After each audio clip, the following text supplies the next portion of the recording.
This week, police reports revealed the body of 3-year-old Olivia Jansen showed signs of physical abuse. But there are other signs besides the physical you can watch out for if you suspect someone is being abused. And as a young woman who survived sexual abuse as a child points out, the most important thing you can do is believe victims when they come forward. Anchor Caitlin Canute has that story. An accomplished violinist who's played since the age of 5, Elena Nanneman once planned to play professionally, but the 22-year-old is now pursuing a different career path, shaped by the sexual abuse she says she experienced as a young girl. When I was around 7 or 8, I started to be sexually abused by one of the elders in my grandfather's church, and that went on for about 3 or 4 years. Nanneman recalls being scared to say anything, especially to her grandfather, who was the pastor of the church, partly because the elder was a family friend she loved and trusted. He would wait when everybody was downstairs, and he would come into my bedroom, and as he would be, touching me inappropriately and assaulting me, he would kind of drag his finger across his lips and kind of go like this. Shh. From there, she says the advances got bolder, assaulting her in public at church get-togethers. Like, it would look like he'd be giving me a hug, but really his pants were unzipped and he was, forcing himself on me. Too young to realize it wasn't her fault, Nanneman says it took an older girl in the church witnessing that abuse to come forward. She said to me, she goes, "Has he done that to you before?" And I said, "Yeah." And she goes, "Okay, well, we need to tell your mom." Her mom was a social worker and her dad was a nurse, so they knew what steps to take. But as Nanneman points out, they never thought they'd have to report abuse involving their own child. Thankfully for the family, they found the Sunflower House, a children's advocacy center that specializes in handling cases of physical and sexual abuse. So our staff are specially trained forensic interviewers, so they're licensed social workers with a special expertise.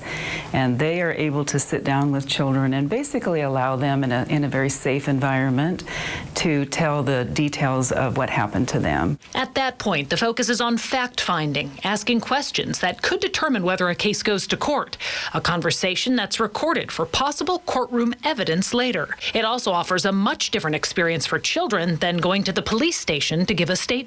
Before there was the Sunflower House, that's pretty much what happened. And we know that children have already experienced enough trauma.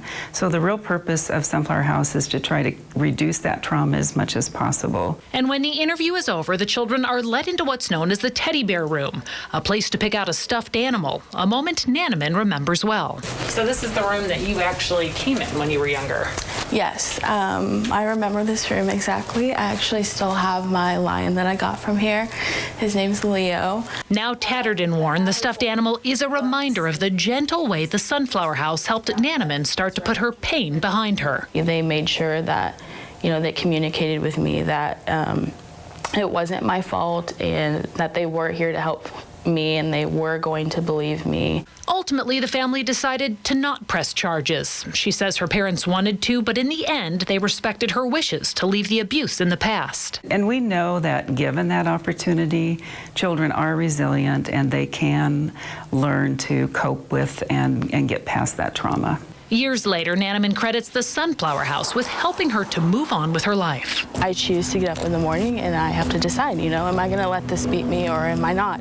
Today, she's using her experience to help others, sharing her story to advocate for victims' rights, speaking on behalf of the Sunflower House, even working toward a law degree to one day represent victims. Meanwhile, she doesn't just wear her heart on her sleeve, she wears a vivid reminder of where she's been and where she's going on her wrist. This is actually the child abuse survivor ribbon, and then this sunflower is actually for Sunflower House, and it kind of reminds me of where I was in darkness, and then I chose to make a difference, and it's just a healing journey for me. Caitlin Canute, 41 Action News.